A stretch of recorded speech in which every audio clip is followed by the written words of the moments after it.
Welcome back, dear students, to your SG Maths Academy. This is Samruddhi. I hope you all are good. चलिए start करते हैं हम हमारे exercise 3.1. So question number 1 of exercise 3.1 says, form the pair of linear equations in the following problems and find their solutions graphically. यहाँ पे उन्होंने हमें दो वर्ड प्रॉब्लम्स दिए हैं. कह रहे हैं कि पहले तो उनके इक्वेशंस जनरेट करिए और उसके बाद में उनके सॉल्यूशंस ग्राफिकली फाइंड करिए. यानी कि x और y की वैल्यू हमें यहाँ पर ग्राफिकली फाइंड करनी है. x और y के सॉल्यूशंस कब आएंगे? जब आपकी लाइंस इंटरसेक्टिंग होंगी या कोइंसिडेंट. इनकी कंडीशंस भी हमें पता है, तो पहले हम दो इक्वेशंस ऑब्टेन कर लेते हैं, चेक करते हैं कि वो लाइंस कैसी है, इंटरसेक्टिंग या कोइंसिडेंट. फिर देखते हैं हमारे x और y के सॉल्यूशंस कितने आएंगे. ओके, सो सबसे पहला जो है हमारा वो ये है question. 10 students of class 10th took part in mathematics quiz. If the number of girls is 4 more than the number of boys, find the number of boys and girls who took part in the quiz. उनका कहना है कि total 10 students है class 10th में, यानी girls plus boys total कितने बच्चे हैं 10th क्लास में? 10. तो यहाँ पे अपन क्या कंसिडर करेंगे? लेट x और y लेते दो unknown variables. Let the number of girls be x and the number of boys be y by given first condition. First condition हमें क्या बता रही है? Total number of student. तो उस हिसाब से हमारे गर्ल्स प्लस बॉयज मिलाकर कितने बच्चे हो रहे हैं आपके पूरे क्लास में 10th के? 10 स्टूडेंट्स. ये हो गया हमारा इक्वेशन नंबर 1. इक्वेशन नंबर 2 क्या कह रहा है कि if the number of girls is 4 more than number of boys by given second condition, वो कह रहे हैं कि जो आपकी नंबर ऑफ गर्ल्स है वो 4 ज्यादा है किससे? बॉयज से. If the number of girls is 4 more than number of boys, then find the number of boys and girls. एकदम सिंपल क्वेश्चन है. सेकेंड कंडीशन से हमारा इक्वेशन जनरेट हो गया. प्लस वाई है, इधर आके क्या हो जाएगा? Minus y equal to 4. तो अब एक इक्वेशन आ गया अपना x plus y equal to 10. दूसरा इक्वेशन आ गया अपना x minus y equal to 4. इससे आपको क्या समझ में आ रहा कि ये कैसी लाइंस रहेंगी? देख लेते हैं अपन. यहाँ पे 1 का कुछ नहीं है, x का कुछ नहीं है, मतलब क्या है? कोएफिशिएंट 1. यहाँ पे 1 मतलब 1/1. b1 का क्या है? 1. b2 -1 यानी 1/-1. So here a1/a2 is not equals to b1/b2 है. यानी कि ग्राफ पर हमारी लाइंस इंटरसेक्टिंग आने वाली है, यानी हमें यहाँ पर यूनिक सॉल्यूशन मिलने वाला है x और y. ठीक है, तो वो कैसे फाइंड करेंगे? अब हम ग्राफ पर इक्वेशंस हम प्लॉट कैसे करेंगे? एकदम सिंपल टेक्निक है. देखो मैं बताती हूँ. ये दो इक्वेशंस कैसे आ गए, आई होप आपको समझ गया होगा. अब हम ग्राफिकली इन्हें कैसे प्लॉट करते हैं, ध्यान से समझो. देखो, ये जो ग्राफ है हम बनाएंगे, ग्राफ पर x और y की वैल्यू डिफाइंड रहती है. इंटीजर्स डिफाइंड रहते हैं. यहाँ पर नेगेटिव वैल्यू रहती है x की, यहाँ पॉजिटिव वैल्यू, यहाँ पॉजिटिव वैल्यू रहती है y की, यहाँ नेगेटिव वैल्यू. यानी कि नंबर लाइन पे x की वैल्यू -1, 1 ये सब डिफाइंड है. तो हम क्या करेंगे? हमारे मन से x की 3 वैल्यूज कंसिडर करेंगे. ओके, या तो आप x की कंसिडर करो या तो y की, आपके मन से आप कुछ भी ले सकते हैं. तो अपन क्या करेंगे? सबसे पहले इक्वेशन नंबर 1 देखते हैं. ठीक है, इक्वेशन नंबर 1 क्या है? x plus y equal to 10. अब मैं x की वैल्यूज मन से कंसिडर करने वाली हूँ 0, 1, -1. तो मैं इस इक्वेशन को y इक्वल टू कन्वर्ट करूंगी. ठीक है, तो ये हो जाएगा y equal to 10 minus x. सबसे पहले लाइन जो है उसके कोऑर्डिनेट्स अपन फाइंड करते हैं. ग्राफ पे अगर आपको इक्वेशन निकालनी है या प्लॉट करनी है तो आपको कोऑर्डिनेट्स लगेंगे. तो सबसे पहले अपन कोऑर्डिनेट्स फाइंड कर रहे हैं. ठीक है, तो हो गया x, y, x, y. अब मैं x की वैल्यूज अपने मन से कंसिडर करूंगी. कुछ भी ले सकती मैं, क्योंकि ऑलरेडी वो नंबर लाइन पे डिफाइंड है x और y की वैल्यू. इसलिए अपन x की वैल्यू कंसिडर करेंगे और देखेंगे कि उसी टाइम पे y की क्या वैल्यू आती है. अब अगर मैं ले रही x की वैल्यू 0, यहाँ पे मैंने ये जो इक्वेशन है इसमें x की वैल्यू 0 डाल दी. When x equals to 0, y क्या आएगा? 10 माइनस 0, y की वैल्यू आएंगी 10. ठीक है, मैंने x की वैल्यू कंसिडर की थी 0, मेरी y की वैल्यू क्या आ गई? 10. तो मुझे एक कोऑर्डिनेट मिल गया 0,10. अब ऐसा ही मैं दूसरा कोई कंसिडर करती. अपन ले लेते हैं यहाँ पे 4. ठीक है, अब जब मेरी x की वैल्यू 4 है तो मेरी y की वैल्यू क्या आएंगी?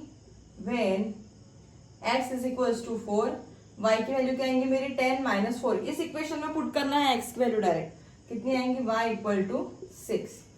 मतलब यहाँ आ गया मेरा 6, एक कोऑर्डिनेट आया 0,10, दूसरा क्या आया 4,6। मिनिमम आपको 3 वैल्यूज तो निकालनी है, 3 कोऑर्डिनेट्स तो आपको निकालनी है। 3 से ज्यादा भले निकाल लो आप, लेकिन 3 से कम मत निकालना। और एक ले लेते हैं अपन इसके अंदर 6, ठीक है। मैं मेरे मन से कोई क्यों, मतलब कोई भी नंबर क्यों ले रही, क्योंकि यहाँ पे मेरा जो ये इक्वेशन है फ्रैक्शन में नहीं है।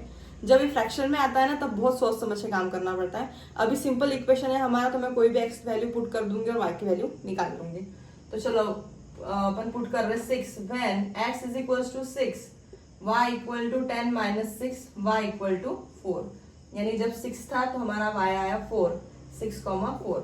आ गए मेरे एक इक्वेशन के 3 कोऑर्डिनेट। अब इस इक्वेशन को मैं इजीली ग्राफ पे प्लॉट कर सकती, क्योंकि अगर ग्राफ पे आपको इक्वेशन प्लॉट करना है तो कोऑर्डिनेट्स आपको पता रहने जरूरी है। तो कोऑर्डिनेट्स हम कैसे फाइंड करेंगे, या तो मैं अपने मन से x की वैल्यूज कंसिडर करूंगी, या तो y की। जिसकी वैल्यूज मैं अपने मन से कंसिडर कर रही हूँ उसके अपोजिट वेरिएबल में मैं इक्वेशन को कन्वर्ट करूंगी। मैंने यहाँ किसकी वैल्यूज कंसिडर करी, x, तो मैंने इक्वेशन किसके फॉर्म में बनाई, y इक्वल टू। अगर मैंने y की वैल्यूज कंसिडर करी तो मैं इक्वेशन कैसे बनाऊंगी, x इक्वल टू। और अगर अब मैं पहले इसमें x की वैल्यूज कंसिडर कर रही हूँ, तो जब मैं दूसरे इक्वेशन के कोऑर्डिनेट्स फाइंड करूंगी तब भी मैं x की कोऑर्डिनेट्स ही कंसिडर करूंगी और उसकी मदद से y की कोऑर्डिनेट्स फाइंड करूंगी। ओके, तो चलिए करते हैं, ये रफ कर देती मैं। अब अपन लेंगे अपना सेकंड इक्वेशन, जो कि है हमारा x minus y equal to 4, ठीक है। इसको भी अपन y इक्वल टू बनाते हैं, क्योंकि मैं x की वैल्यूज कंसिडर करने वाली हूँ। माइनस है, उधर जाके हो गया प्लस, प्लस 4 है, इधर आके क्या आ गया, हो गया माइनस, ठीक है। तो चलिए लेते हैं x y x comma y। अब ओरली पुट करती हूँ मैं, ठीक है। मैं यहाँ पे डालती 5 माइनस 4 क्या आ गया 1, यानी एक कोऑर्डिनेट आ गया 5,1। दूसरा लेती मैं 6 माइनस 4 कितना आएगा 2, यानी कि दूसरा आ गया 6,2। अब अपन ले लेंगे यहाँ पे क्या लेते हैं, ले लो कुछ भी, 7 ले लो। 7 माइनस 4 कितना आया 3, 7,3, ठीक है। अब ये सेकंड इक्वेशन के कोऑर्डिनेट्स आ गए हमारे पास में। अब हम इन दोनों इक्वेशन से अगर कोऑर्डिनेट देखें तो यहाँ पे मेरे सब कोऑर्डिनेट्स अलग अलग आए हैं, ठीक है। सभी अलग अलग है, कोई सिमिलर नहीं है कि यहाँ पे भी वो है वहां पे भी वो है। अगर कभी ऐसा आपका एक्सीडेंटली होता है तो समझ लेना वही आपका ग्राफ और पॉइंट ऑफ इंटरसेक्शन आने वाला है। अगर मेरा यहाँ पे 6,2 है और यहाँ पे भी 6,2 आता कहीं, तो मतलब मेरी लाइन वहीं इंटरसेक्ट होने वाली थी। अभी यहाँ पता नहीं चला, लेकिन ग्राफ पे हमें पता चल जाएगा कि हमारी लाइन कहाँ इंटरसेक्ट हो रही है, ठीक है। तो चलिए आगे की प्रोसेस हम करते हैं ग्राफ पे। So this is our graph में हमें पता है लेफ्ट साइड में पॉजिटिव एक्स एक्सिस, इधर नेगेटिव एक्स एक्सिस, ऊपर पॉजिटिव वाई एक्सिस, नीचे नेगेटिव वाई एक्सिस। तो यहाँ रहता है मिडल में 0, 1 2 3 -1 2 3 1 2 3 -1 2 3, ठीक है। तो चलिए सबसे पहले हम प्लॉट करते हैं इक्वेशन 1 के कोऑर्डिनेट्स हमारे। तो सबसे पहला कोऑर्डिनेट था हमारा 0,10, यानी कि x का कोऑर्डिनेट 0 है और y का है 10। तो ये हो गया हमारा यहाँ पे, इसको हम नाम दे देंगे 0,10। नेक्स्ट का था बेटा अपना 4,6, यानी कि x का 4 और y का 6, तो वो हो गया यहाँ पे, इसको नाम दे देंगे b, 4,6। और हमारा लास्ट क्या था इसके अंदर 6,4, यानी कि x का 6 और y का 4, ये हो गया हमारा 6,4। तो ये हमारी पहले इक्वेशन की लाइन आ गई।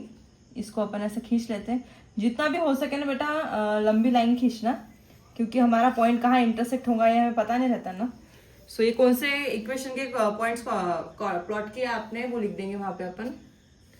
बहुत ही स्लिप ऑफ टंग हो रही है यार आज। x plus y equal to 10, ठीक है। अब नेक्स्ट क्या है अपना, नेक्स्ट लाइन के कोऑर्डिनेट्स फिर से, सॉरी यार स्लिप ऑफ टंग हो रही। 5,1, यानी कि x का 5 y का 1, ये हो गया हमारा c, 5,1। नेक्स्ट है 6,2, x का 6 और y का 2, इसको नाम दे देंगे d, 6,2। नेक्स्ट 7,3, यानी कि x का 7 और y का 3, 7,3, इसको नाम दे देंगे e, 7,3। चलिए ये इन पॉइंट्स को भी अपन ज्वाइन कर लेते हैं, बराबर करना। सो ये हो गया हमारा इक्वेशन नंबर 2 का लाइन, जो कि था हमारा x minus y equal to 4। आज मैं क्या बोल रही हूँ मुझे समझ में नहीं आ रहा, सॉरी बेटा। अब देखो, मैंने स्टार्टिंग में बोली थी कि हमारी लाइंस कैसे आने वाली है, इंटरसेक्टिंग, यानी कि ये किसी एक सिंगल पॉइंट पर जाकर इंटरसेक्ट करेंगे। कौन सा पॉइंट आ रहा है वो, x का 7 और y का 3, यानी कि 7,3 is our point of intersection. यानी कि यहाँ पर हमें x की वैल्यू मिल गई 7, y की वैल्यू क्या मिल गई 3। जहां पर दोनों लाइन इंटरसेक्ट करी वही क्या है आपका पॉइंट ऑफ इंटरसेक्शन, वही है आपकी परफेक्ट x की और y की वैल्यू। देखो बड़ा दोनों इक्वेशन सेटिस्फाई कर रहे क्या। अरे मूंगी जी थोड़ा सा, अच्छा जाओ तुम उधर, हमको कोई प्रॉब्लम नहीं है, तुम रहे तो। पहला इक्वेशन था अपना x minus y equal to 4, 7 minus 3 equal to 4, yes बराबर है।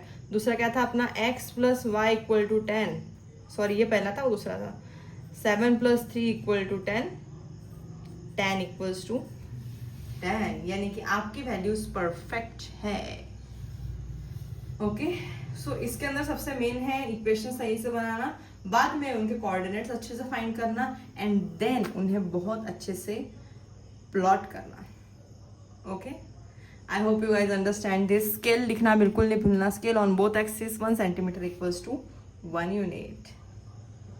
ठीक है, सॉरी आज बहुत मतलब बोलने में थोड़ा आगे पीछे हुआ। See you in the next video. Until then, bye bye and take care.